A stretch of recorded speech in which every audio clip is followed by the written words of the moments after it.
Hello, everyone. Thank you for being patient. We just ran a bit over time in our in-camera session, but I'd like to welcome everybody to the meeting. Do we have any declarations of interest? Seeing none, the Durham District School Board acknowledges that many Indigenous nations have long-standing relationships, both historic and modern, with the territories upon which our school board and schools are located. Today, this area is home to many Indigenous peoples from across Turtle Island. We acknowledge that the Durham region forms a part of the traditional and treaty territory of the Mississaugas of Scugog Island First Nation, the Mississauga peoples, and the treaty territory of the Chippewas of Georgine Island First Nation. We will now rise for O Canada.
Before I turn it over to Trustee Scott Temple to introduce our players this evening, I just wanted to say that Student Trustee Wong gave her regrets for the meeting this evening, and just wanted to clarify that for the record.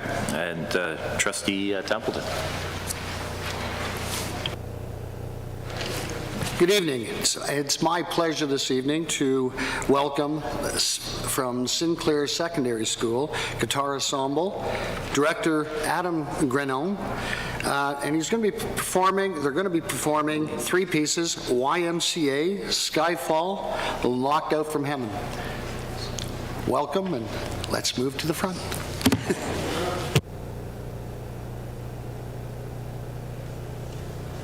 We're going to start with Locked Out of Heaven.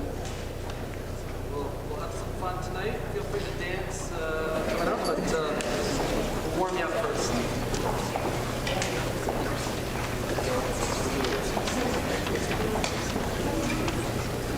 Ready?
YMCA, we all know it, so.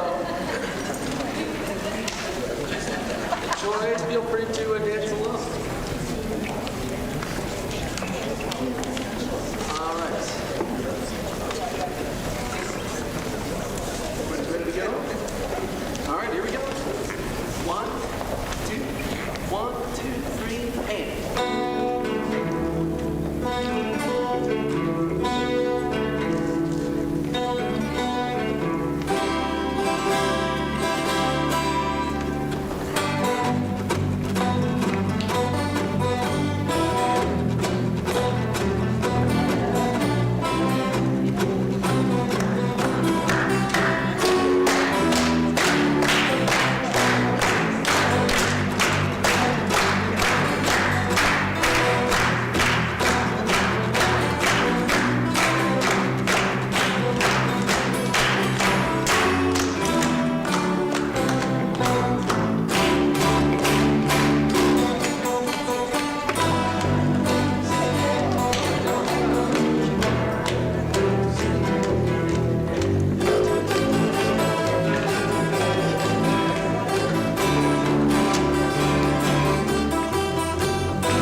That's okay. I saw you dance. Thank you very much for having us. Really appreciate it. Got a big hand for them.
As we'll move on, you definitely don't get to hear YMCA done an acoustic guitar, but I think a few of us dove back into our youth. Not you young ones down there, though, but you probably appreciate it, though, I would think. Anyways, before we begin, I just want to recognize and also acknowledge a trustee from our previous boards with us in the audience, Linda Lowry. Welcome, and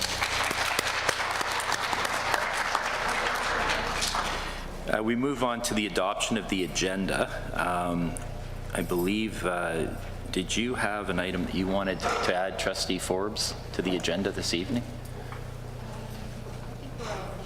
Oh, okay. You're fine where it is then? Trustee Crawford? Yes, it's item 14B, the report from the Incident Committee. Could I have it moved to 11A so that we can handle it earlier? That would be a decision of the trustees. Is it everybody's, the will of the board to have that item 14B moved to 11A? Pardon?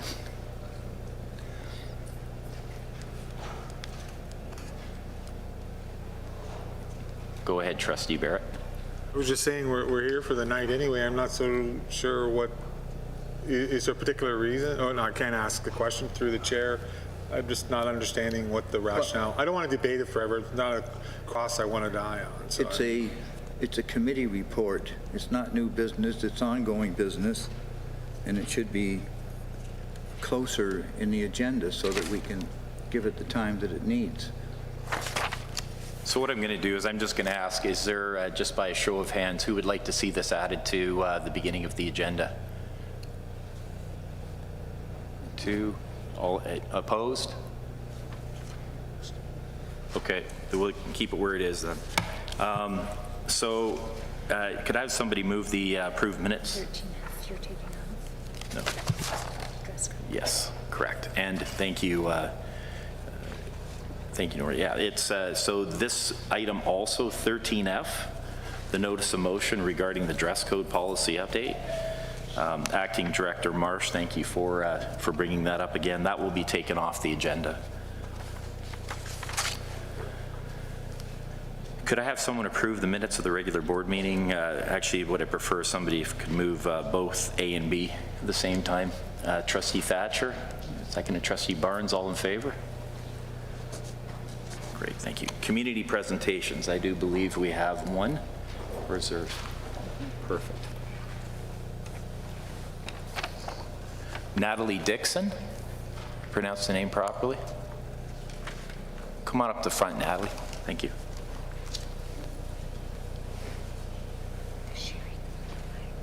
Yeah. No. Yeah. More people here from up here. Good evening, trustees. My name is Natalie, and I live in Oshawa. I have a son who attends school in Oshawa. He's in the 8th grade. My question for you this evening is, what efforts are being made to recruit more minority teachers? Thank you for the question. I'm going to turn it over to Superintendent Mark Vosky to answer, but prior to doing that, what I will say is that we are dictated as far as our hiring practices through collective agreements and provincial legislation, and so in what we do, we have to make sure that we are supporting those requirements, but I think the superintendent will have a bit more to add as far as the specific efforts we make then within that legislation. Thank you. Thank you, and through you, Chair. Thank you, Ms. Dixon. So in response to that, there are a variety of opportunities that we seek to diversify our various employee groups, and I guess I'll speak to a couple of them quickly just to give you some context to what we do. From a human resources perspective, anytime we're doing externally hiring now, we actually include an optional self-identification form where candidates can express various, what we would say, identity components that we take into account. That allows us to provide opportunities to diversify the candidates that we're seeking through a hiring process. On top of that, we have recently, actually, upcoming in the spring, we have an Indigenous and Racialized Leaders Evening where external candidates can come forward. And it's an opportunity for us to actually engage with members of the community who are seeking opportunities to be hired through the Durham District School Board, give them a bit of information about our board and opportunities on how it is that we can help them prepare for job opportunities that are coming forward. Now, internally, we have a variety of opportunities depending on what job that they're seeking for. For example, we know that teacher candidates who are maybe expressing interest to go into administration, either to become a vice principal. We have a variety of racialized and Indigenous leadership opportunities. That all being said, I want to just go back to the point that our acting director had made. We are bound by regulations through hiring process that we must follow through, again, a human resources perspective when we do engage in the hiring of teachers. That being said, too, I do want to share one thing. If you take a look at any of our new teacher induction programs, so if I were to take you into a professional learning session for new teachers, you see a very diverse group of young teachers coming into the profession that I think as the years go by, you will see definitely more diversification amongst our teachers, and that likely across all employee groups. So how have those strategies been working so far?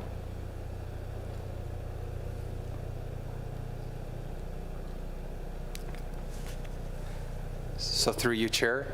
And really, to answer that, when you look at, I probably reference what I just said in my last point. So when you look at our current new teachers and the diversification, I think that gives some pretty clear data and evidence that as we grow as a board and as we move forward, the diversification, we understand the importance of that and ensuring that students do see a vast variety of identities reflected in their learning spaces. It just will take time as these new teachers become more experienced teachers and we diversify our workforce. Thank you. Thank you, Mrs. Dixon. Thank you. And my mistake, I actually moved you up in the agenda from community presentation, so thank you. So we have no more public question period. That being said, we'll turn it over to Acting Director Marsh for Ministry memorandums. Thank you, and through you, Chair, while I don't have any memorandums from the Ministry of Education, I did want to flag for the board that we received notification that the Ministry of Health is doing a consultation on public health and has released a discussion paper with a questionnaire. So we will be participating in that because our relationship and partnership with public health is so important, and did want to make the board aware of that as well. Thank you. Thank you. Said we'll move on to 10 presentations. Our first one is Anti-Black Racism Strategy. Superintendent Hamid and Lazarus. Thank you, and through you, Chair Brainy. The report can be found on page 27 of your package. The purpose of this report is to highlight for trustees the implementation of DDSB's anti-Black racism strategy. Our commitment to the anti-Black racism strategy has been communicated clearly through the Compendium of Action for Black Student Success. Because anti-Black racism is new learning for many of our staff members, professional learning in this area is very critical for change to occur and to ensure that all voices are valued. Tonight's presentation will highlight how 3 schools dealt with contemporary issues facing our students: Gordon B. Addersley, Jean Sauvé, and Pine Ridge Secondary School, and they'll talk about the support that they receive from the Equity Department and the Administrators Professional Learning Module. I am pleased to invite to the podium Meryl Matthews, Equity Officer, Lauren Bliss, Principal of Jean Sauvé, and the students that will accompany her for this presentation, Stephanie Spencer, Principal of Gordon B. Addersley, and Alison Van Beenem, Vice Principal of Pine Ridge Secondary School.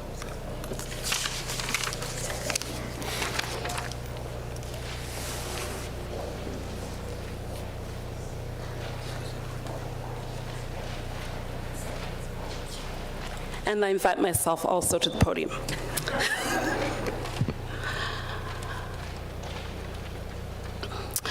Okay, in our Canadian context, the term anti-Black racism was first expressed by Dr. Akua Benjamin, a Ryerson University social work professor. The term seeks to highlight the unique nature of systemic racism on Black Canadians and their unique history rooted in experiences of enslavement and colonization. Anti-Black racism is defined as policies and practices entrenched in Canadian institutions which mirror and reinforce prejudice, attitudes, beliefs, stereotyping, and or discrimination directed at people of African descent. The good news for us as a system, however, is that help is on the way.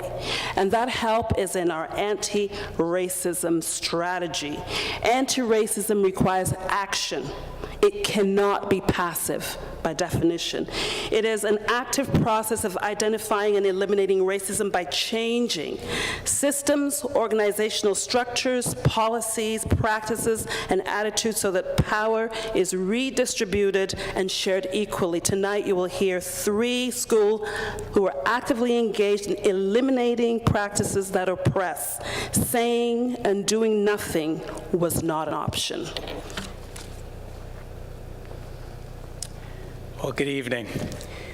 And again, my privilege to be with all of you to actually understand the context of why this compendium of Action for Black Student Success reflects Ontario's commitment to advancing equity and human rights as outlined in the Education Equity Action Plan and the Anti-Racism Directorate's Strategic Plan.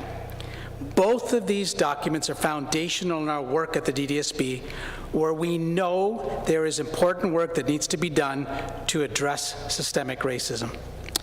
In our work in the Equity Department, we have the incredible opportunity to work alongside school administrators, teachers, and students in our support of the action schools are taking to make a better way forward. We have the unique opportunity to hear from 3 school stories where they're engaging in the work of anti-Black racism and the impact that it is having in their school and in their classrooms.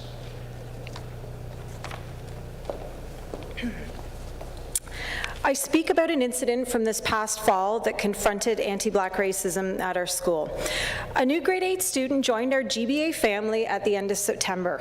On his first day at school, he was wearing a do-rag. Throughout that day, I had many inquiries from various staff members regarding our dress code and some comments that he should not be wearing this do-rag as it signaled gang culture and was inappropriate. As a leader in the DDSB, I have benefited from some excellent learning opportunities that has helped me to grow in my knowledge about equity issues and to also confront my own biases and thinking that shape who I am and affect the decisions that I make as a leader.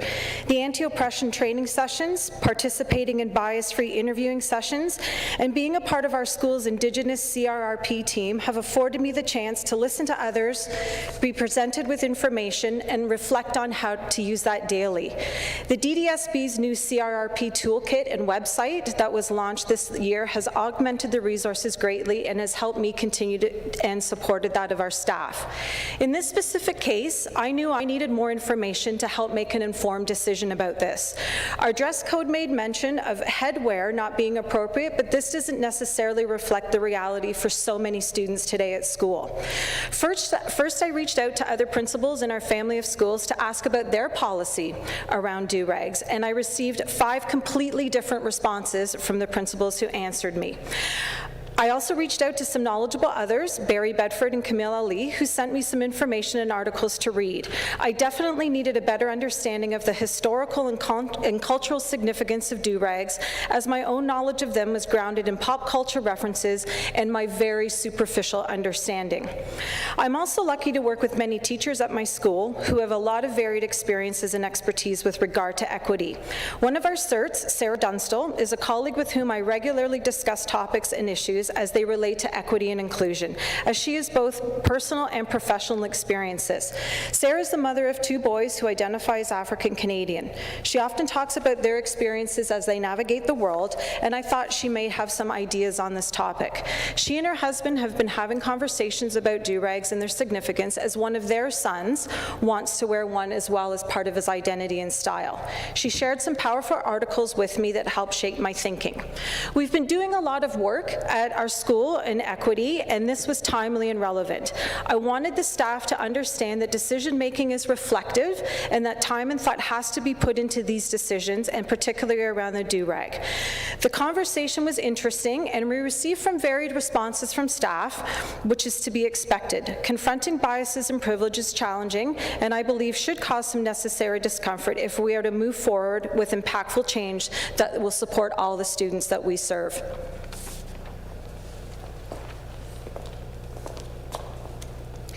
Good evening. My name is Lauren Bliss, and as a principal with the DDSB, I thought I understood the CRRP and the Compendium of Action for Black Student Success. I've attended the workshops, I've in-serviced my staff at Jeanne Sauvé. But it wasn't until I actually had to deal with an issue at the school that needed to be addressed that I finally deeply understood the importance of the CRRP and the work that we're doing. And it's not just a program or another monograph to follow, it's more than that. It's the hard work that we're doing at the table. I quickly learned that the only way I can know it is really by doing it. So we're here this evening to share that work. This is Kiva. And Kiva's a grade 8 student at Jeanne Sauvé. She approached me in December, and she asked if she could present the history of the N-word.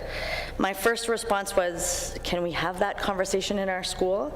And then I quickly realized that how can we not have that conversation? These Jeanne Sauvé students are here to share their reflections on their learning from Kiva's presentation. So I did a presentation to the students at my school about the history of the N-word, and it started off when I read a social media post that indicated that anyone could use the N-word because everyone has a color. And I felt really confused, and I also felt like I needed to do something about that. Through my research, I learned a lot about the history of the word, and I wanted others to understand why this word shouldn't be acceptable. My name is Sarah. The presentation meant a lot to me because Black history and Black awareness was only talked about around the time of Black History Month, and there were a lot of people that needed and wanted to be educated about it. It was good that we could express how we feel about the word being used in school and in the halls, and the presentation taught the history of the word and why it should never be used. I think it was good for people who are not of color to understand how deeply this word affects people, and the learning of the presentation deeply impacted me. My name is Zaina Assad, and I learned a lot about not only the N-word, but about my classmates as well. Tons and tons of my own classmates and peers have had experiences with racism that I didn't even know about. It made me feel sad that my peers had to go through this. This is one of the reasons that the history should be spread and taught even more.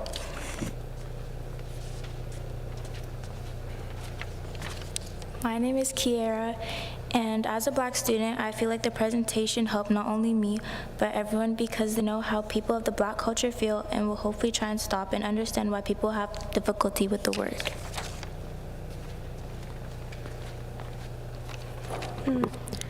My name is Hania, and the presentation gave me the true meaning of the word, and it also made me think that if I ever hear anyone using this sort of language, it is my responsibility to educate people on why we should not be using this word.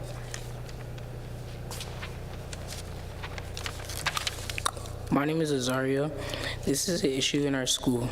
I felt I had the opportunity to teach others and express what I've gone through and how the usage of the word made me feel.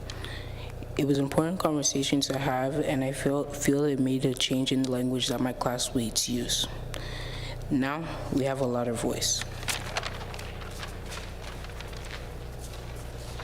My name is Jordan, and I believe this is the gateway to something bigger, and this is a starting point. We as grade 8 students, we are responsible to continue this conversation. I want more. A small spark ignites a big fire.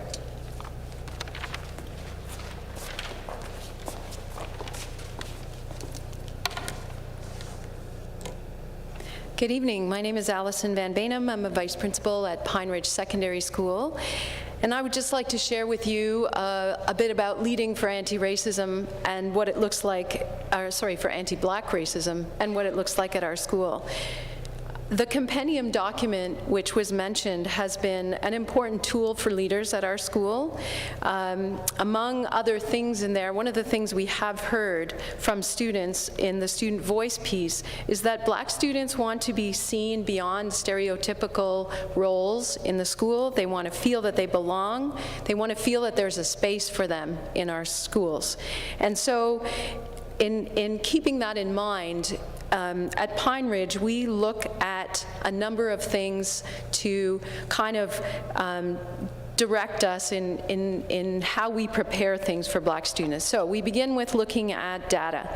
We look through the structures of faces on the data to see how students are doing. We look at student success. We look at how we are connecting with the parents of our Black students at schools.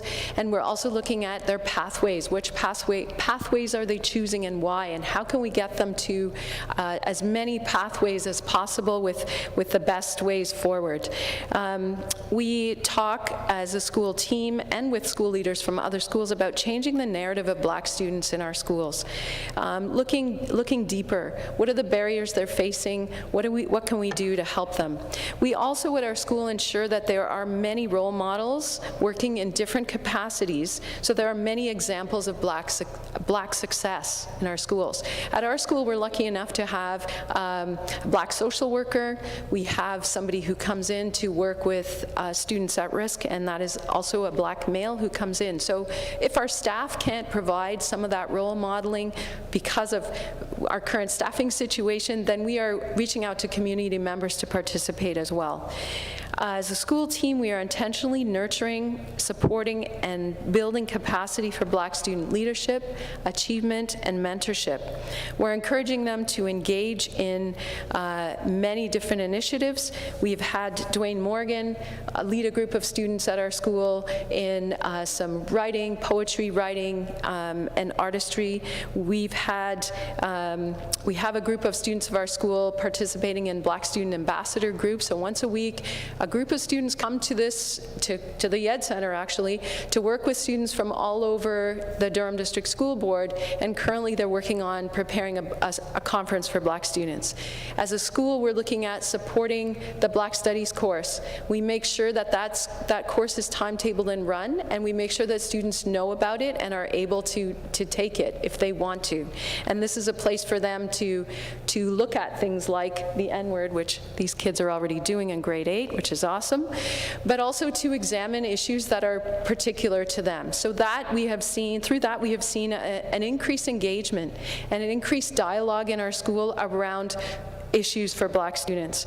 Other schools are doing things, particularly in the image there is a well-read Black Girl Book Club. It's quite a mouthful. And that is running at another school, but our school has been invited to start a chapter at our school as well, and we are having conversations with teachers to see if we can inspire that there as well.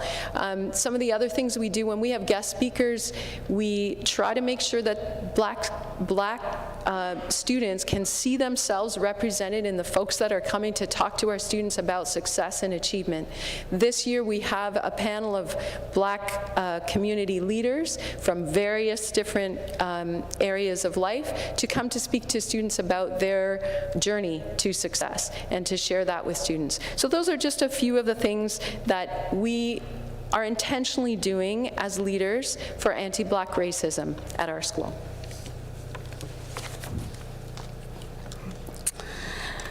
Anti-Black racism strategy requires us to stand up and stand out. Anti-Black racism strategy requires us to say and do something. Doing nothing is not an option. There must be a dissenting voice in every school. How will students know that hate is wrong if we don't talk about justice? How will students who are doing wrong know what they are doing is wrong unless we raise questions about what is right? Darkness cannot drive out darkness, only light. And for us, the light is professional learning. Only light can do that. Hate cannot drive out hate. Only love, and for us the love is our actions and the caring that we have for one another to enlighten our minds. Only love can drive out hate. So this is our call to change mindset. And at DDSB, as you have heard tonight, we are rising to the challenge. This is our presentation, and the people behind me are happy to take questions. We're happy to take questions. Thank you. Questions, comments from trustees? Trustee Barnes? No, you're just kind of looking at me, expecting my conversation. I sit here and I get goosebumps from just listening to this presentation and seeing students that have come forward that, you know, it's really as simple as making a safe space for student voice. And they will pick up the torch and ignite the flame, as Jacob said. It's so, we've been on a journey, and there's still so much to do, and for me it's never fast enough, and it's never, you know, big enough an impact until every school is having this conversation, and until every school sees this, until every child that identifies as Black feel that impact. We still have so much to do, but I'm so proud of the journey that we have started, and I'm very proud of you taking up the torch and having your voice and putting it out there and taking on. Unfortunately, we sometimes have to carry the torch for our own empowerment and for our own mental health and for our own wellness. And it's not easy, and it won't stop now, but you know, I want to thank you for doing that and for taking it up to educate other students in your school, and for being that voice that every other child needs. So thank you very much for the work that is done, and I'm very proud of what's going on. We're seeing it in our high schools, we're seeing it in our elementary schools, and I want to thank the principals and teachers that are stepping out of that comfort zone to embrace this so that the work can get done, because you cannot do it by yourself. We need allies and we need voices to support the work. And just thank you. I'll stop babbling now. Thanks. Student Trustee Mesert. Thank you so much for coming in and presenting something like this. It takes, as you know, Superintendent Lazarus outlined, it takes intentional effort to change the course of not just these communities, but the future of education. And I think that when we take actions like these, we don't realize the reverberations these will have for years to come. Like, you are literally paving a path forward for students who will look back and say it's because of people like this who made a sacrifice, who stepped forward, that we can thrive in an education system. So I need you to know how impactful this is for so many students. The work that is being done and the courage that it takes to do something like this will live on as a legacy for years to come. And there's no words, there's nothing to say that can truly express what this means to so many people. So thank you so much for everyone who is involved in this. Trustee Morton. Thank you, and through you. Yes, we will all try to stand up and stand out. And according to Martin Luther King, light and love are extremely important. And I love to hear the voices of students, especially grade 8 students. That's awesome. Jordan, you speak so well. Everyone speaks very well, but I like Jordan's line, gateway to something bigger. You are providing the gateway to something bigger. Thank you for doing that. Thanks. Trustee Edwards. I'd like to echo some of the comments that have already been said, but I do have a question as far as when it comes to getting presenters from the community. Is there a way for other feeder schools or other schools within the community to have access or find access to those names of presenters that have come forward? Because I think it's really key that in going to, it's a difficult thing to find some really great speakers and to ensure that they have access to that list so that they can share their knowledge. So we've rolled out, and I'll ask Allison to come, we've rolled out the Black History document a couple of weeks ago, and in that document has lots of presenters that do come to our schools, and that's been circulated to all of our teachers. And so we will continue to update that document so that it's live and very current. And Allison, can you shed a little bit more light on that?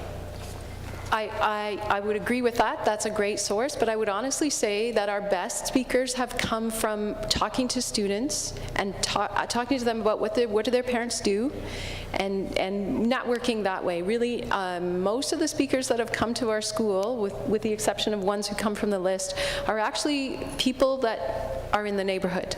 So we talk to people who come into our schools to fix things or to work on things, and we say, hey, you work in the trade, and that's amazing. Would you want to talk to our students about coming to, how did you come to be where you are? So we are always looking for models, and we try to look for models that kids can relate to and that are local. So for example, our panel tomorrow is the husband of somebody who works in our building, a coach trainer who works with one of our teams, a tradesman who we connected through Denise Sturton here, and the friend of my daughter's friend. So we try to always keep reaching out and keeping it as close as possible to the community, because that's powerful for students too. It's good for them to see that these are people that are around them. Yeah. So that's definitely something we can share with our teachers of ways they can get a variety of speakers coming into their schools. Thank you all for coming forward. Thank you.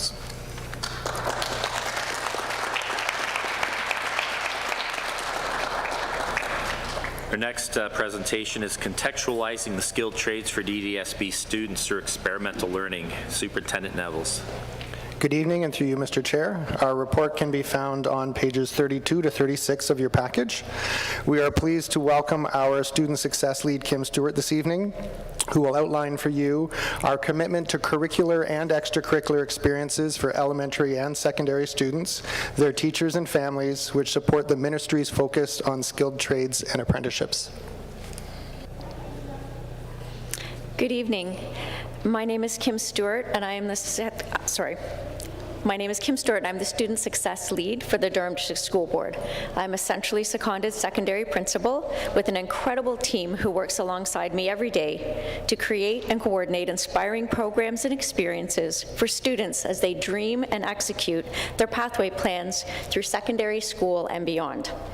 I'm here tonight to briefly highlight the opportunities and impact of our commitment to ensuring ongoing contextualized opportunities in the skilled trades for our students, our staff, as well as our families. Setting the context for this is actually our current Canadian and Durham region landscape, whereby our country is expected to have a skilled labor shortage of 1.2 million by 2025, and seeing 40% of all occupations to be in the 4 trade sectors. Our own region's projected population growth is to 1 million by 2031. This is going to see an increased demand from our Durham District School Board graduates to train in the skilled trades and remain local for future employment. If you are new to learning about the trades, in Canada we have 4 designated sectors that see apprentices become journeymen and women as they earn income and certifications while they learn. The 4 sectors are service, motive power, construction, and industrial, and I just pulled these up for you in case you maybe haven't seen them before.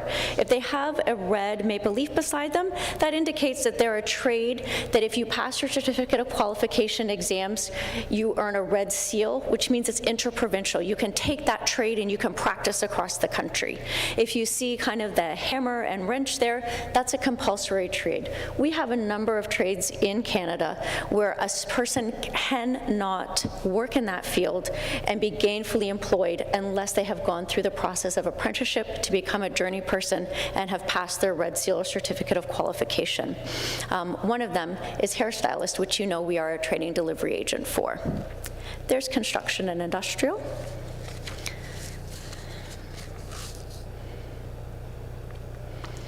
So as I set up my video for you, I just want you to take the time to enjoy it as a highlight reel, as we share with you some of the many inspiring moments that have been caught on film as our students, staff, and families engaged in pathways to skilled trade opportunities that are highlighted in tonight's board's report over those 8 categories: Specialist High Skills Major, School College Work Initiative, the Ontario Youth Apprenticeship Program, technological education courses, partnerships with local post-secondary schools, community-connected experiential learning, and Skills Canada for our elementary and secondary, regional, provincial, and national skill competitors.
Thank you. I just wish I could have all of them here to tell you about all these incredible opportunities that they have had the opportunity to experience in the last several years under the direction of the Student Success Department. We know, as the quote says, that education does directly influence a student's life choices and their chances and their outcomes. As we continue to promote the many lucrative career pathways in the skilled trades in the Durham District School Board, I am hopeful that in reviewing the evidence of impact from our board report tonight, that you too celebrate with us the opportunities for and achievements of our student, staff, and families that we in Student Success are so very proud of. Thank you. Thank you. Any questions or comments from trustees? Trustee Barnes? I do. Thank you. It's amazing. I've been out to the competitions, and it's fantastic to see the engagement of students and the love for what they do. And you know, as I've really passionate about, because I think it's a great opportunity for students to, especially students that are not necessarily engaged academically, to find a pathway that works for them. And it would be my dream to see every student in grade 6 and 7 experience some kind of trade or a circuit of trades that they go through before they start picking those pathways for grade 8 and going into grade 9. I mean, it's a high dream, but I think it's really something that we should explore in a partnership, to see that it's sort of a rite of passage for grade 6, grade 7 students to experience the trades, so that students that are not engaged academically in that pathway to university or to college see themselves something that they're interested in, that there's another pathway for them. So I would love to explore that a little bit more. I don't know if the appetite is there for that, but and you would know in regards to that. I know some of our other school boards have hubs where they have a hub and the students kind of come in, bus into those hubs to experience the trades or to participate on a day-by-day basis. So I guess not really a question, just sort of putting it out there in the universe as I babble on. Thank you, Michael. Thank you very much for the work you do. Thank you, and through you. And Kim, you should be proud. I love seeing those pictures. It was such an amazing experience to go to the provincial competition, to see our junior students, grades 4, 5, and 6, our intermediate students, and many secondary students. Could you tell us a little bit about this year's provincial competition? Because I'm definitely going to go, but I encourage everyone around this table, everybody in this room, to attend. Could you give us a few more details, please? For sure, and I'll send you more information as things finalize over the course of the next coming weeks. So Carolyn is talking about how our students participate in regional competitions from grade 4 right to grade 12 to qualify for provincial competitions for skills that happen at the Toronto Congress Centre every May. And it is the most phenomenal experience you can imagine. They see over 23, I think it was last year, 1,000 competitors and participants that come through. It's partnership with communities, with locals, with post-secondary. Our students do very, very well. We have more kids competing than we ever have, over doubled our elementary participation from last year. And we've even had 4 students go to nationals, which is absolutely incredible. So as we proceed on and come into the spring, I'll send you more information on how you might be able to join us this year. Trustee Forbes. Thank you.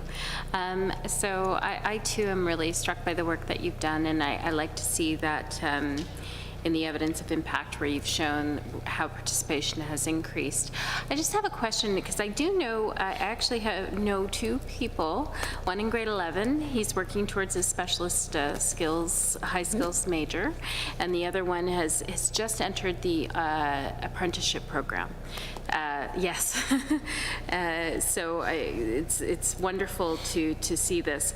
I was just wondering, I did notice in the pictures some females, but I was just wondering about the ratio of males to females in these programs, and is there any work to increase not only overall participation, which is great, but also females in our trades? And for sure, that is a mandate, particularly of our OEAC program, to continue to encourage young women to explore pathways into the skilled trades, and especially in underrepresented trades. So you'll notice the work that many of the high schools are doing to actually create women in trade courses at their schools. I know we have at least 6 of them this year that are running.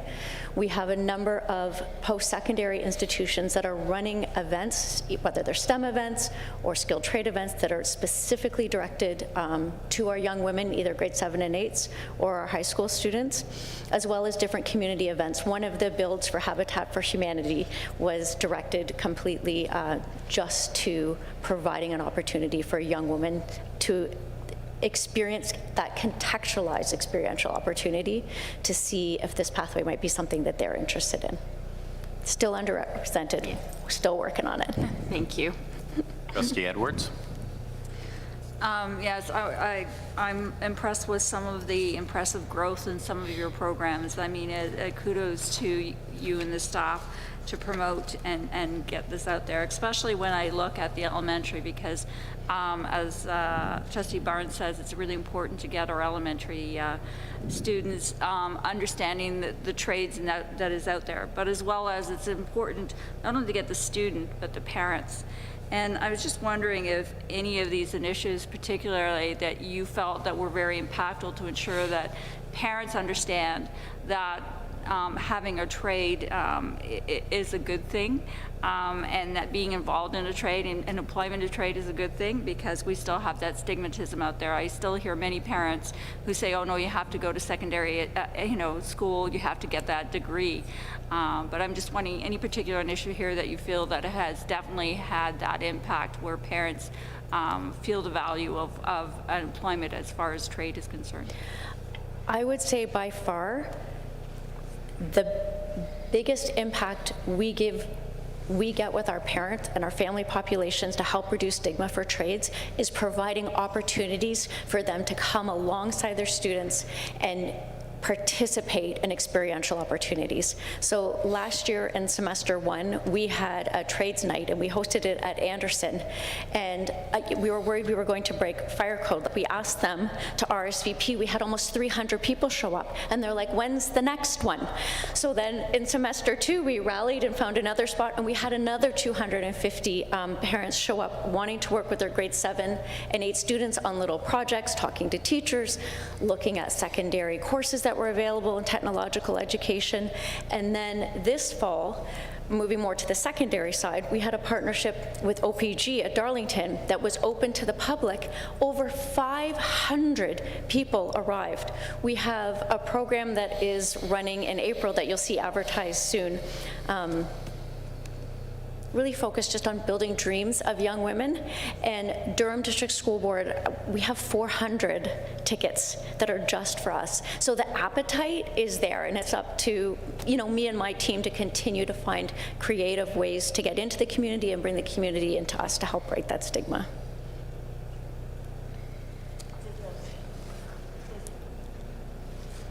Go ahead, Donna. Here you go. Just ensure that when it comes to those where parents are also involved, it's really to ensure that we get those invites as well, and the posters or whatever, because I know that as much as we can promote, whether it's through social media or whatever, to our own communities to ensure that, hey, this is going on. But thank you for Fantastic. all your work. Appreciate the support. Thank you for coming forward with your presentation this evening. Thank you. Thank you. So moving along to a report from the Committee of the Whole, I'll turn that over to Trustee Thatcher.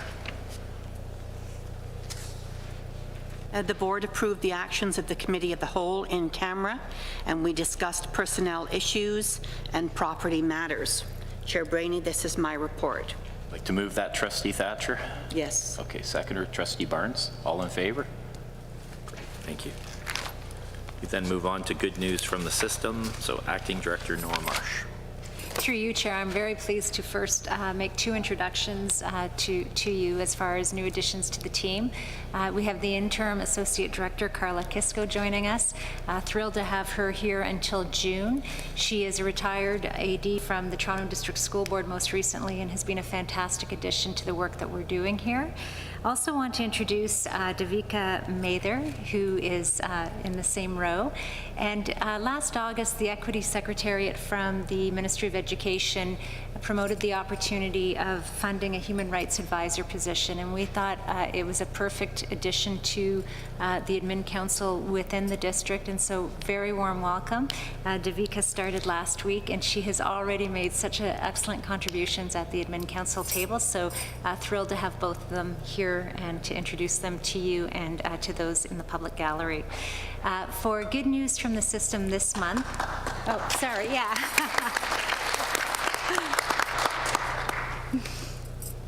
Thank you for that. That was a good welcome.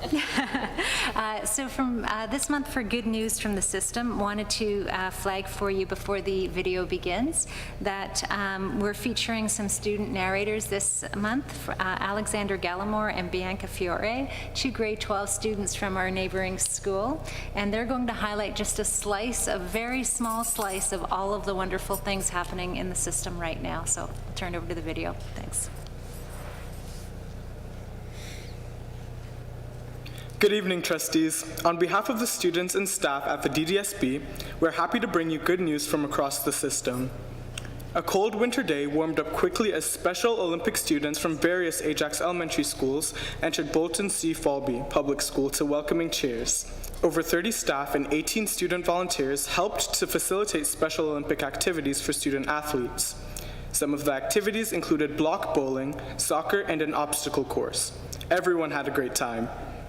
On the Monday before Bell Let's Talk Day, students and staff proudly raised the Bell Let's Talk flag at Clara Hughes Public School in Oshawa. The flag was gifted to the school from Canadian Olympian Clara Hughes and Bell Canada, along with toques for all students and staff at the school. Our Safe Schools Department also hosted a lunch and learn entitled, Let's Start a Conversation About Mental Health. Stephanie Pullabor, the DDSB's mental health leader, shared insightful advice for creating and maintaining mentally healthy communities. The Paint the Town Red contest began this past November and led up to the Rogers Hometown Hockey event, which took place on December 28th and 29th at Iroquois Park in Whitby. The town of Whitby encouraged community members to decorate their school, home, or work environments with a red hometown hockey theme. Congratulations to Dr. Robert Thornton Public School staff and students on winning first place in the school category. Congratulations are also in order to E.A. Fairman Public School, who took second place honors, and Captain Michael Vandenbos Public School, who came in third. Allison Keevy, a grade 10 student at Ajax High School, will have her original logo design worn by hundreds of students in Europe this spring. Allison won a contest through the educational tour company Explorica, whereby she was tasked with creating a logo for the 75th anniversary of the liberation of the Netherlands. Her design portrays Canada and the Netherlands standing proudly together. Students participating in this year's European trip will receive sweatshirts adorned with Allison's logo. Eastdale CBI student Maminar Diase, a grade 12 student, is in pursuit of a scholarship worth up to $100,000 to support her post-secondary studies. Maminar was one of the 88 students chosen in the National Selections Finals for the Loren Scholarship Foundation Awards. The award includes tuition waivers from a partner university, mentorship, summer internships, funding, and more. Maminar has already received admission to the University of Ottawa to study international studies in modern languages. Her ultimate goal is to work for the United Nations in human rights and international development. On behalf of all DDSB schools in the community of Port Perry, we would like to say thank you to Robert Felix. Mr. Felix has been your crossing guard at all our schools in the Port Perry community, and most recently at Prince Albert Public School. After working for 34 years as a machine operator, Mr. Felix jumped into a new career escorting students across the street for the last 25 years. After helping our students for more than 2 decades, Mr. Felix will once again be retiring. Teacher Jada Temple and students at J. Clark Richardson Collegiate recently started their own well-read Black Girl Book Club. The first book on the docket was Frying Plantain by Zalika Reed-Benta, an award-winning Toronto-based author. The book club was ecstatic to have Zalika join them and share her experiences growing up as a Canadian with Jamaican heritage. The original well-read Black Girl Book Club was started in 2015. The goal is to provide a space for Black women and girls to connect through reading and writing. On behalf of the system, thank you, trustees. This is our report. The dates of significance, as you can see, take us up to the end of March 2020.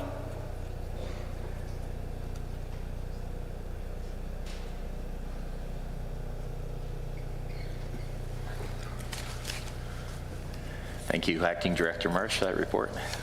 And we'll move on to recommended actions. 13A, report standing committee meeting February the 3rd. 2020, so Trustee Thatcher. The Standing Committee meeting of February 3rd report can be found on pages 37 to 42. Chair Brainey, this is my report. Can you move that, Trustee Thatcher?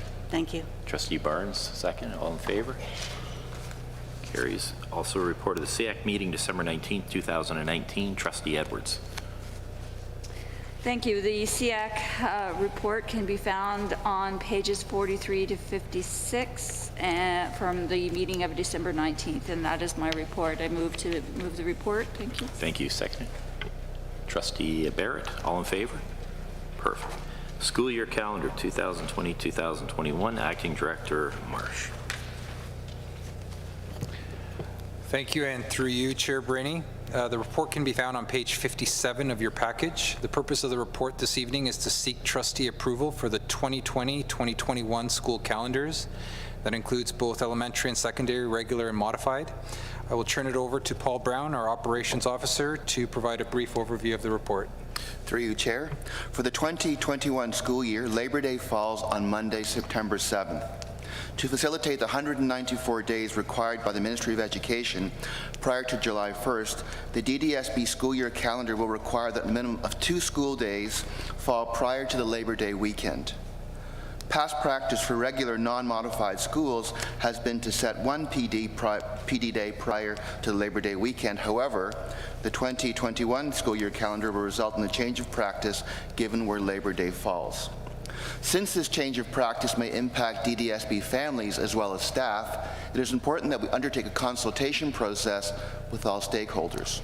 For 2020-2021, a new comprehensive data collection system that captures the views of parents and guardians and staff was implemented. Working in cooperation with Accountability and Assessment and the Communications and Public Relations Department, an electronic data collection tool was developed using SurveyMonkey software. This data collection tool enables stakeholders the opportunity to provide feedback on the proposed school year calendars. The data collection tool provided parents and guardians and staff with the draft of the respective proposed school year calendars and asked them to determine to the degree to which it fit their family schedule. Stakeholders were further asked to comment on the concerns that they may have. So if you see below, you have the survey. The questions: to what degree will this calendar fit your family schedule? 1, where it does not suit at all, and 5, extremely well suited. If you look at the recommendations there for elementary regular, we had 3,336 respondents. The median response was 4 out of 5 to extremely well suited. Elementary modified, 5 out of 5 was the median. Secondary regular, 4 out of 5, and secondary modified, 4 out of 5. So in all cases, that the calendar was deemed to be close to extremely well suited. There were, however, numbers of common concern. So common concern for parents were the loss of the PD day on the Friday prior to March break. And again, that had to happen because we had to have the, if we want students starting after Labor Day, we had to move 1 day. Another concern was the April PD day was too close to the Easter break. So our response is we could move the PD day from April 9th to the 23rd to address some of those common concerns. Common concerns for employee groups, there were threefold: that the 2 PD days prior to the week of September to Labor Day, the 2nd and 3rd of September are PD days, There was some concern, but again, we need to do that in order to accommodate the 194 school days for students. They also said the loss of the PD day before March break. Again, we need to do that in order to accommodate the start after Labor Day. They also stated that the April PD was too close to Easter break, and we also were able to accommodate that by moving it to April 23rd. In terms of the coterminous boards of education, the Durham Catholic District School Board is aware of her calendar, is working towards synchronization in order to reduce busing costs. So attached you will see the 4 proposed calendars. They're all there. I won't walk you through all 4. I will, however, mention some key aspects. So the placement of the June 4 Professional Activity Day to accommodate EQAO testing in the elementary schools. The June PD Day has been placed on June 4. This allows 10 continuous days for testing without the interruption of the PD Day. Also, the start of the elementary modified school year, so in keeping with past practice, the administration staff and the school community council of both CE Broughton and Winchester recommended the modified school year start after the August holiday on August 4th, 2020. And finally, the placement of the midterm break for the modified secondary school calendar. There's support from the administration, staff, and school community council of all 3 modified secondary schools, Brock, Maxwell, and Henry, to place the midterm break from November 2nd to November 6th, 2020 to coincide with the start of the hunting season.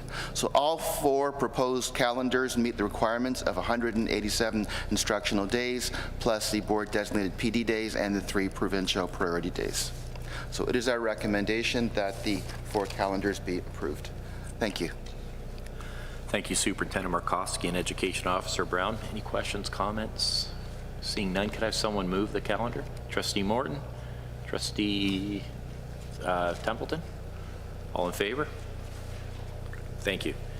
Then move on to the Purchasing Regulation 3310 update, and that's Interim Associate Director Kisko. Thank you, Mr. Chair.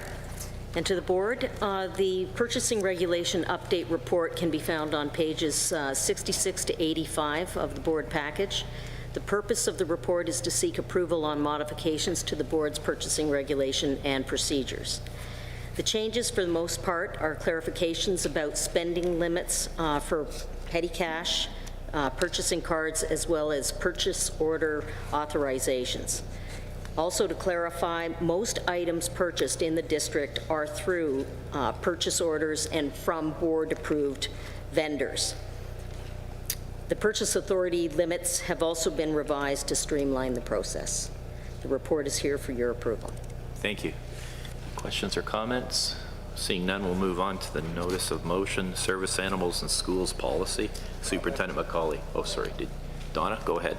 I raised my hand instead of pushing the button. I'm yeah, sorry. push the button. It's easier. Thanks. Yeah, sorry. I apologize. Just a quick comment in reviewing the regulations and procedures, just so you're aware, I sit on the K-12 accessibility education standards, and just some comments. When I'm looking at some of the procedures, when I look at bidder's name along with the total bid amount will be read aloud. That doesn't actually accommodate anybody who happened to maybe come to the meeting that that might be hearing impaired and so forth. So I'm just wondering if once we start looking at these policies, procedures, and just start being aware of AODA recommendations and start incorporating them into our things, because we're going to be getting some fairly soon. As far just a comment. Thank you. Trustee Barrett. Yeah, just through to you, Mr. Chair, just with regards to this policy, were you moving on, or are you looking for a recommendation or motion to be able to? A motion. Okay, I'll be glad to make that. Thank you, Trustee Barrett. Seconder, Trustee Edwards. Great. All in favor? Thank you. Then move on to E, the Notice of Motion regarding the Service Animals in Schools Policy. Superintendent McCauley. Thank you, and through you, Chair Brainy. The report can be found beginning on page 86 of tonight's agenda. Tonight I am bringing forward a proposed policy on the use of service animals in schools. The Ministry of Education, through PPM 163, solidified expectation that all publicly funded boards have a procedure in place effective January 1st, 2020. I am pleased to share that the DDSB has had a procedure in place since 2006, and our work this fall was to revise that procedure to ensure full compliance with the Referenced Accessibility Act and the new PPM. The proposal is to initiate a policy with language on page 95, which includes recommendations and language to our commitments to all students pursuant to the Ontario Human Rights Code, inclusive of individualized accommodation, a process of individual request review related to service animals in school, and inclusion of staff accommodations in the considerations. The recommendation can be found on page 87, and trustees, this serves as our report. Thank you, Superintendent McCauley. You're welcome. Trustee Edwards. Just a quick question, and I know we've had a procedure, and many of the things that the ministry requires is in our procedures and so forth, but specifically in their policy memorandum, it actually says that the school board policy should say how the school board will inform the community, etc., which is addressed a lot in our procedures, but it's asking it for a policy. Is that going to be a problem? Just a question as far as process. I know it's in our procedures, but it's not in our policy. Through you, Chair. Our commitment within the updated procedure is to bring the data of how many animals are working in our schools at least once a year to both board and SEAC.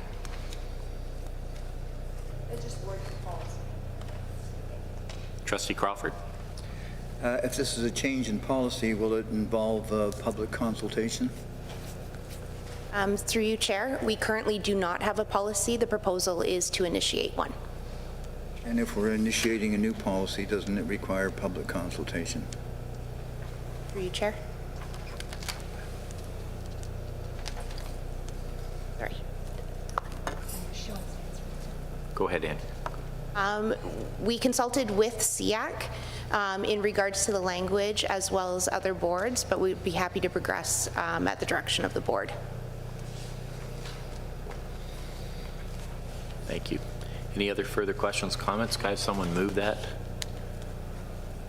Trustee Barnes. The notice of motion, that's right, we'll bring it, then it comes forward, in March. Okay, thank you. We'll then move on to information items. So trustee expenses, interim associate director Kisko. Thank you, Mr. Chair. The trustee expense report can be found on page 102 of the board package. This public report is in compliance with the ministry's regulation, which requires public posting of trustee expenses. The information presented in the report has been aligned to comply with trustee election terms, and it also, and I think this was a question that might have been asked in a previous meeting, it also clearly delineates the OPSPA fees. The annual OPSPA fees are not against or not posted against individual trustee expense accounts. What is captured there, again, consistent with the way that expenses are to be reported, are the individual trustees' attendance at professional conferences that are provided by OPSPA. The report is here for your approval. Thank you. Any questions or comments? Trustee Barrett? The question was not with regards to whether or not the OPSPA fees were charged back against individual trustees. The question was with regards to the reporting of the participation in the OPSPA pieces, and you've answered that question. That's not been our practice. I know that we've had a discussion with regards, that's not been our practice, but as I had said before, I don't believe that there's, it's transparent, it's public money, there's no issue with regards to that as well. It is a change in our process, but I don't have, personally I don't have an issue with it.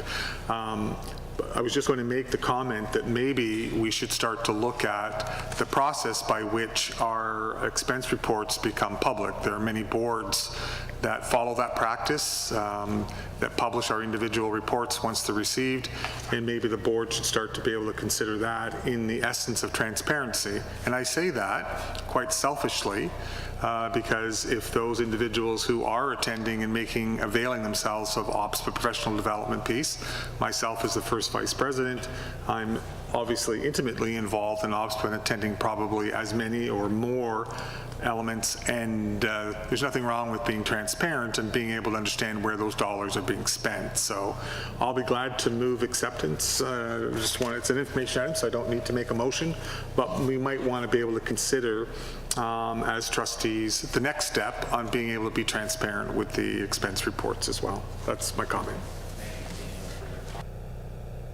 We'll then move on to 14B, Incident Ad Hoc Committee Data Update, and Trustee Edwards.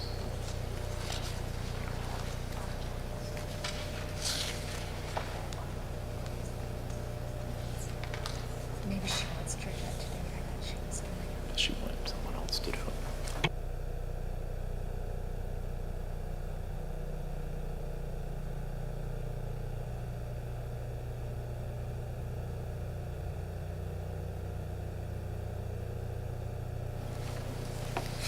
Okay, the actual report from the Incident Ad Hoc can be found on pages 108 to 134. However, what I'd like to say is that the committee did meet on January 31st, and that we did review the data dashboard, and we looked at past and current data to identify any system or emerging needs. We reviewed some of the structures and supports that addressed areas of concern based on the data, and we also reviewed, as I said, from the data dashboard, and some of the key infographics that you can see in Appendix C is highlighted from the 2018 and 2019 school year. And we can see that, 89% of staff did not submit a report last year, and 39% of our schools did not support an incident report. It's important to note that we again still see that 56% of the reports submitted are from our primary grades. And so when we look at our strategies, we do focus on the primary grades to help decrease those strategies. We also, it's important to note that, the beginning of the school year is where we see the September, October, where incidences are higher, and they do tend to decrease once some of the strategies that have been chosen to be implemented. And that key transition times from like Christmas, over Christmas, the holidays, and coming back into the routines also tends to have a bit of a spike in reporting incidences. But again, once students settle into the routines again, the incident reports go down. Suspension and expulsion data can also be found in Appendix E. Again, our board suspension rate is lower than compared to the provincial suspension rate. Ours is 2.33 and the provincial is 2.85. And some of the recommended steps, you can again look in the report as far as what we're doing, but again, we continue to share the data at senior admins meetings. We do have a Conscious Classroom pilot project for inclusive education. The early years steering committee resource development to support best strategies, to support students and staff. And we continue to focus on staff training resources and connections with our community partners. And we continue to review our policies and procedures around safety. And that's my report. Trustee Forbes. Thank you, Mr. Chair.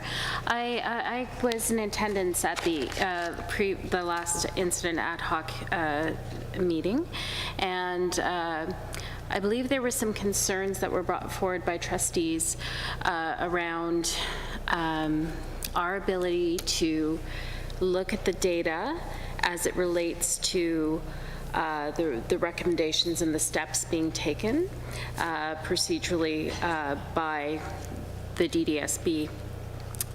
And I think there's a lot of wonderful work being done, but I think there's a certain quantitative piece that would make trustees feel more comfortable if we could evaluate kind of the efficacy of what is being done in terms of violent incidents. So I'm not sure if this is an appropriate time. I might ask for a clarification of process, but I would like to make a motion based on the discussions that happened at the incident ad hoc meeting, that we ask for a report on the efficacy of the current measures and processes that have been adopted to address violent incidents in order to determine if these measures are meeting the objectives of the board's policies, including providing a safe learning environment for students and the staff working in the DDSB. Do we have a seconder to that motion? Point of order. I can't consider a motion if I don't see it. So I need to, I'm not going to stand on the principle of not seeing it, but could you at least read that motion again so that I can better understand it? So that we, the board, would ask for a report on the efficacy of our current measures adopted to address violent incidents in order to determine if those measures are meeting the board's objectives, meeting the objectives, pardon me, of board's policies, including providing a safe learning environment for students and the staff working in DDSB schools. Thank you. Is that clear for everyone? Someone? Okay, thank you. Do I have a seconder to that motion? Trustee Noble or Trustee Noble? Sorry, Paul, I should have looked that way too. Could we discussion to the motion? Trustee Crawford? Well, it's good that the motion is in front of us. I was going to ask some questions of the report because it was my impression that this report was coming from staff. It is the ad hoc committee. And my concerns are we seem to be skipping over our number one priority, which is safety. And this report gives me those doubts. When we start referring to what the Human Rights Commission report said about dealing with these incidents as they occur. And then we seem to be taking the point of view that when we're dealing with that, giving the person who is initiating the violence more attention than the people who are receiving the violence. It's as though we've lost our way and we can't seem to get it through our heads that the number one priority is safety. And even the report that you refer to in here to sort of strengthen that argument, when you read that report, there's at least 30 instances there where they talk about safety. And safety to them is still priority one. They say that we give attention to these students as much as we can up to undue hardship. And undue hardship, by definition, means when it begins to affect the safety of others. And my concerns are, because we've never gotten into the mechanics of what we actually do when these situations occur, is that we might be going down a road that we're going to end up with a whole lot of litigation that's going to affect us, because this board has not given any instructions to staff as to what they should be doing in these situations and how important safety is. I was going to ask staff something simple, like some of the cases that have been put in front of me by my constituents. If you have student A and student B in the same class, and student A commits a violent act against student B, what do we do? And if student A, they keep them in the same class, does it again, what do we do? So I think the report would be very helpful, and I think we need to keep the #1 priority in hand.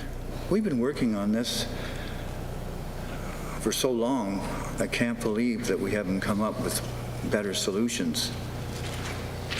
And making a report like this, which seems to be very defensive, I'd like to see a report that accentuates safety for all.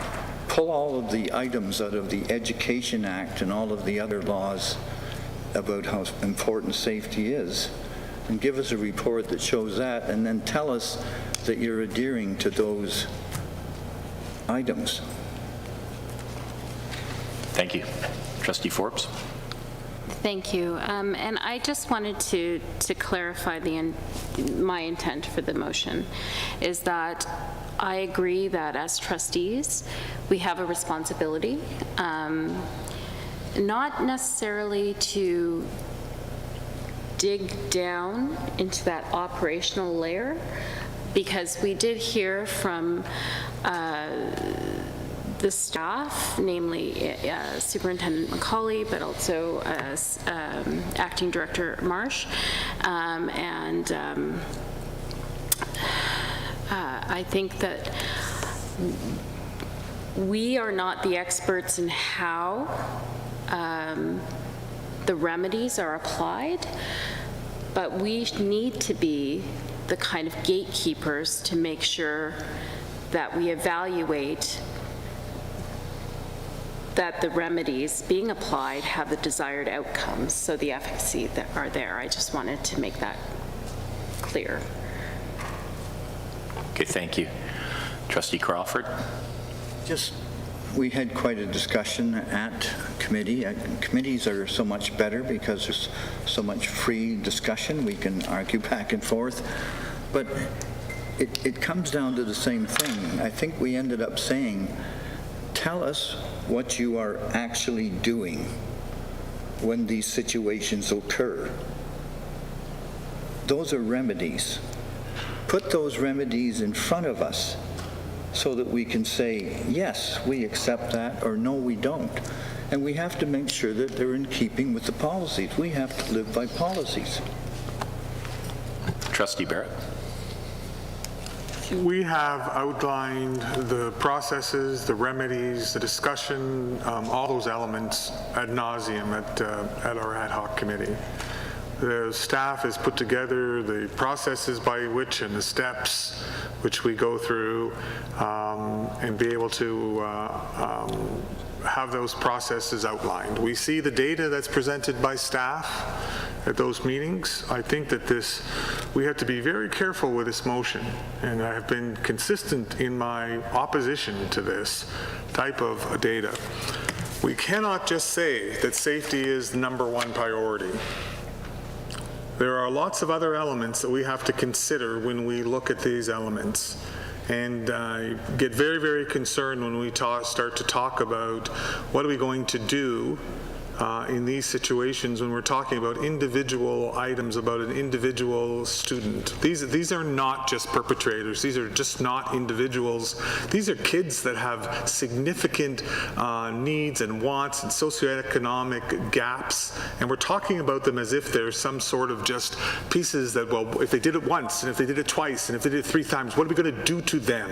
I get very concerned with that type of language. I get very concerned. I've got no issues with understanding that the processes by which we're following, are they working or not? I got no issue with that. But there's a fine line between being able to talk about the safety as a #1 priority and forgetting about the human rights. We have listened to not only our legal counsel, but counsel outside of this board. When we start to be able to go down this pathway, we have to be very, very careful. I have no problem in looking at the efficacy, but also this should be a motion and a conversation should be taking place in the ad hoc committee, not necessarily here at this meeting as well. Trustee Crawford. Yes, just to that. An ad hoc committee is supposed to put together recommendations, and then those recommendations come in front of the board at a board meeting, and they're discussed and passed there. It's the board that makes the decisions, not the committee. And as to getting worried about the ins and outs of it and the secret of it, nobody has ever said that we should reveal any personal information. Nobody has ever said that. All we've said was, tell us what you're doing and make sure it's with our policy. And you say that safety is not the #1 policy. Well, it is. It's the #1 policy. Even with the Human Rights Commission will say that it's #1. You can't set it aside. You always have to consider, because don't forget, we're not just talking about the safety of the person who might be suffering the violent incident, we're also talking about the safety of the person who's putting it forward and the safety of the staff. We're responsible for the safety of all students and staff. Those are simple concepts. There's no arguing it. I mean, you can argue it, and I'll happily argue with you, but we have to start somewhere, and you have to draw the line somewhere. And you draw the line at safety. Trustee Forbes.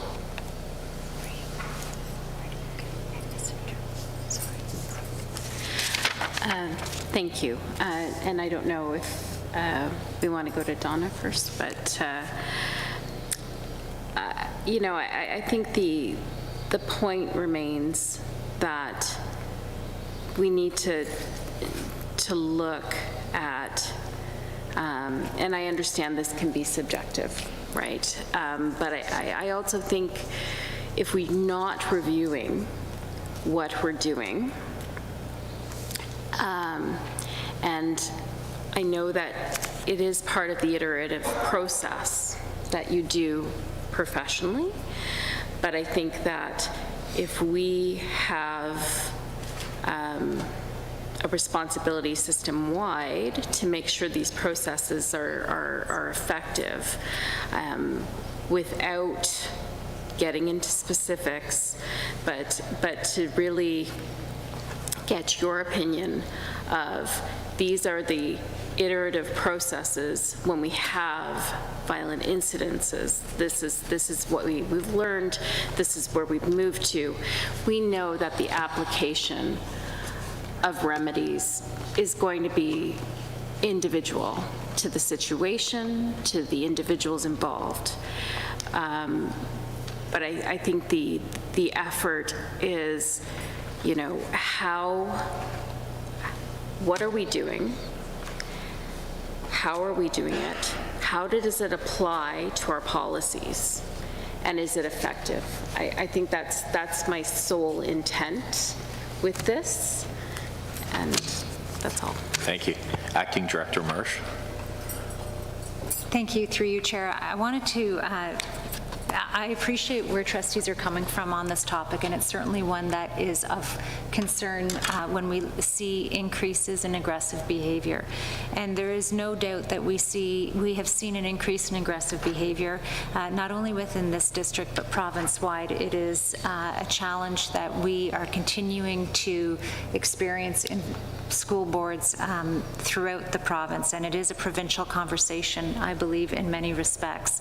However, we have had some conversations at the senior staff table about when we're dealing and when we're deconstructing the aggressive behaviors that occur, and especially those that result in violent behavior and individuals being hurt, we consistently then are trying to deal with the symptoms versus the root problem. And so what we have talked about is, in addition to the work that we are doing, because we do have an obligation and a commitment definitely to address when there is aggressive behavior that results in injury, either emotionally or physically. But we've talked about trying to separate ourselves as well and creating a different group to look at this issue in a different way, because we have now, for at least 10 years that I know, have been talking in this province about aggressive behavior in the classroom and what we're doing to solve it, and yet it doesn't appear that we are.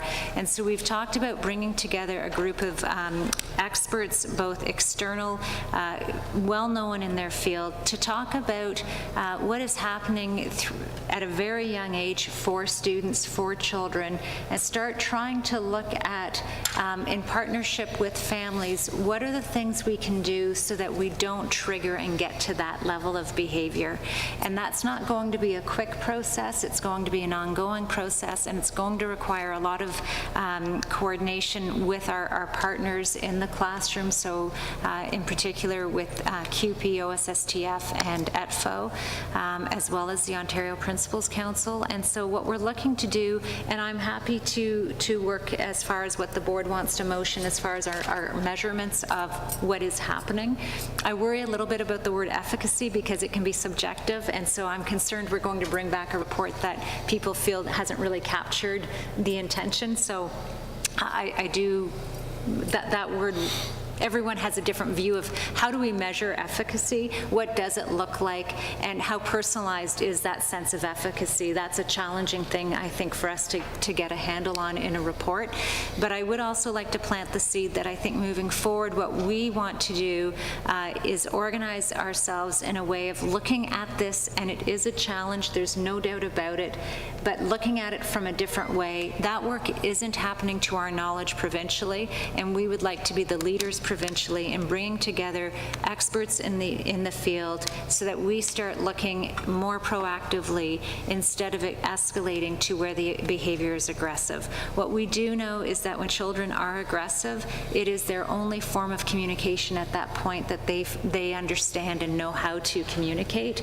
And so what we want to be very careful of is certainly, while we want every child to feel safe and feel like they matter and feel like they have a sense of belonging, we also want to make sure that we're not vilifying children who don't have the sophistication yet of communication strategies, and so they get frustrated and they act out. And so I think that is the balance that we're trying to find as educators, and it is also the balance that we hope that within this new structure of bringing together some external experts in the area of child psychology, as well as other behavior management programs, that we can start considering this problem from a different lens and really look at it through an appreciative inquiry lens instead of trying to address the symptoms of the problem, which we know we will continue to need to do and have an obligation to do. So I just wanted to plant that thinking with the board. It's a conversation we've been having. We need to spend more time with it to organize it well, but it is something we're committed to addressing. Thank you. I have Trustee Edwards, then Noble, then Forbes. Thank you for those comments, Associate Director, Interim Director Marsh. I think that's very valid, because where I'm going is that I have a real problem with the word efficacy. because when it comes to strategies, they are individualized. And we talked about this in committee. Strategies applied for particular students are individualized. And if you think about that, then how can you evaluate whether one strategy is, because a strategy might work for one child, and that's great for that child, but the next child it shall not. I mean, I just think of my 2 kids being potty trained, and we had 2 different strategies, and I tried every friggin' one of them of my son, and I had to go back and do it again. And to evaluate, I was the only one that could evaluate that, because the strategy that worked at home didn't necessarily work at the daycare. So we have professionals in the classroom that are to evaluate, and part of the process is through, when there is an incident, is to review and look at the incident, look at the precursors, look at what can be done differently. And again, that is done at the staff. So I have a real problem looking at the efficacy.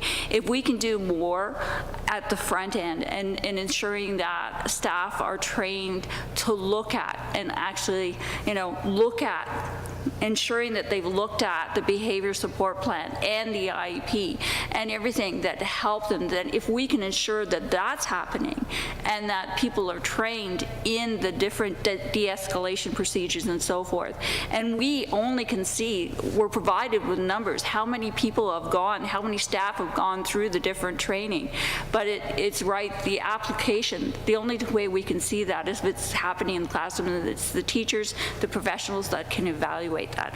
I have a real problem with this strategy. And when it comes to the Human Rights Code, I passed on, again, it was a presentation that was done by the Ontario Human Rights Commission on the Human Rights Code. And it basically has said that the Human Rights Code has precedence.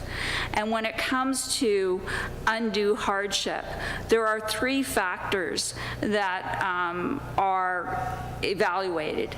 And also one is cost, but it's not the only thing. And you have to prove, you have to go through hoops to prove undue hardship. It's a high standard of onus of proof to do that. And we have a duty to accommodate. And it's a shared process, not only between the staff and the student, because there is some accountability to a student if they are old enough to understand consequences, as well as the parents or the caregivers, okay? And that, again, when it comes to inclusion and accommodation of principles, the things that are looked at is that inclusive design, that there's no new barriers added, it's an individual approach, integration and full participation, and equal results sometimes means different treatment, confidentiality, dignity, and respect, and it spreads the cost and burden widely.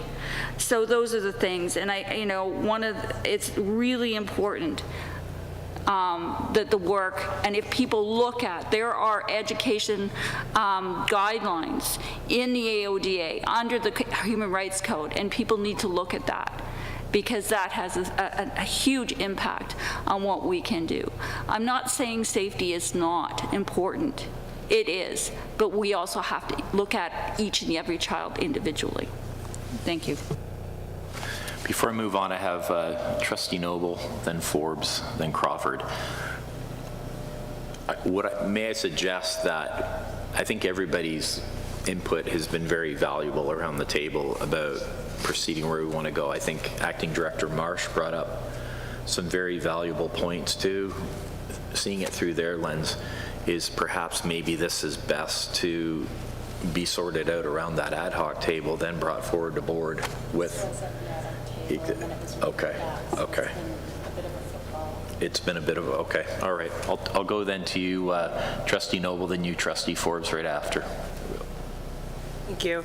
I guess I know we've had this conversation about 4 times now in regards to safety, and especially just within the Incident Ad Hoc Committee itself.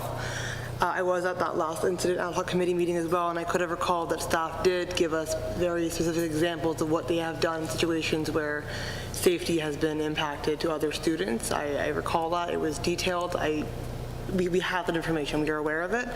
It also just concerns me when we continue to talk about safety and only aspects of physical safety, because we are a board that is very equitable, and we are proud of the equity work we are doing. And when we talk about equity, that also means that we have to talk about mental safety and emotional safety.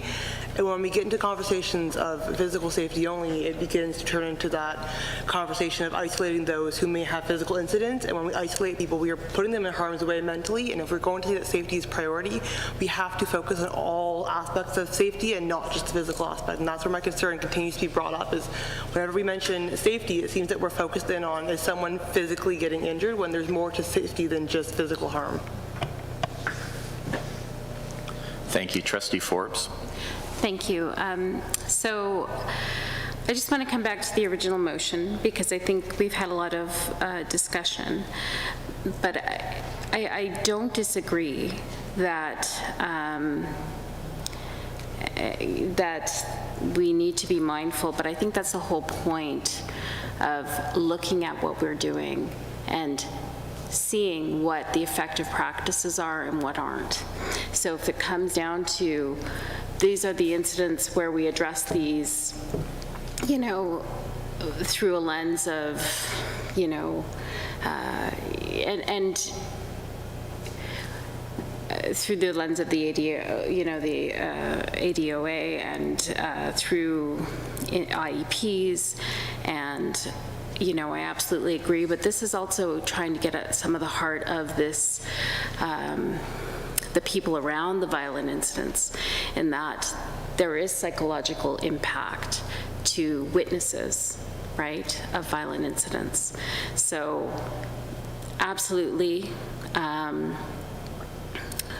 Understanding that, you know, there are other issues at hand. But I just want to come back to the idea of, and if efficacy, I don't know how we're going to, I mean, we must be able to say this worked to prevent, you know, or you know, I don't know exactly how you would measure it, but there must be, we have data, we follow up through our processes about what we did before and after. We look at antecedents, we look at all of that.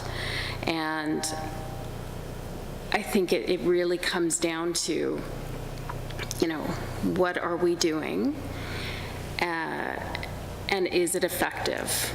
So, I don't know.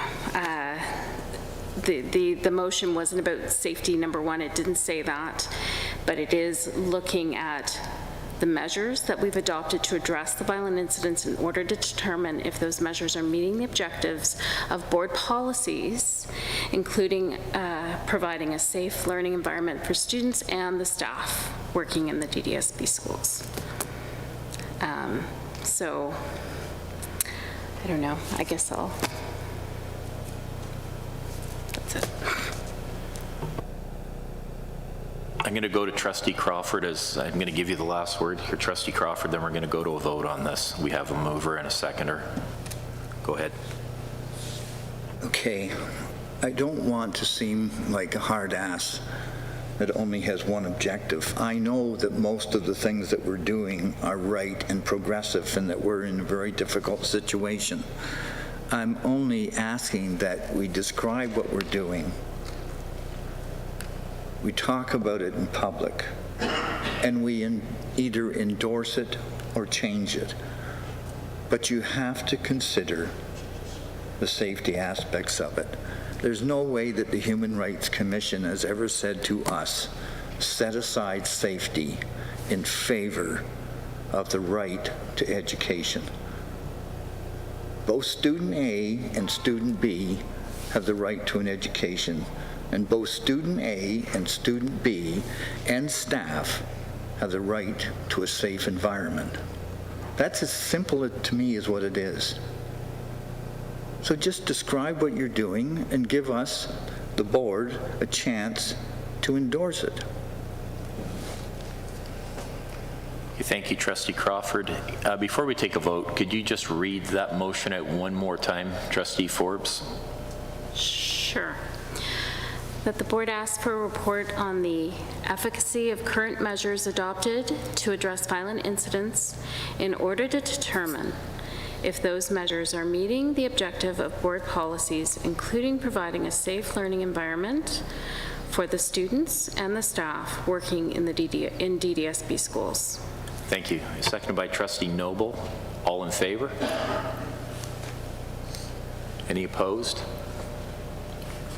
4. Okay, 5. So we've got 5 opposed, and we have 5 and 5. So in that scenario, pardon? I did. So it's 5 and 5. Correct. Can I have a recorded vote, maybe, Mr. Chair? Ask for a record. It's too late for that. Yeah. I just beg your indulgence to have a recorded vote. Correct. Yep. So 5 and 5, which that would, yes.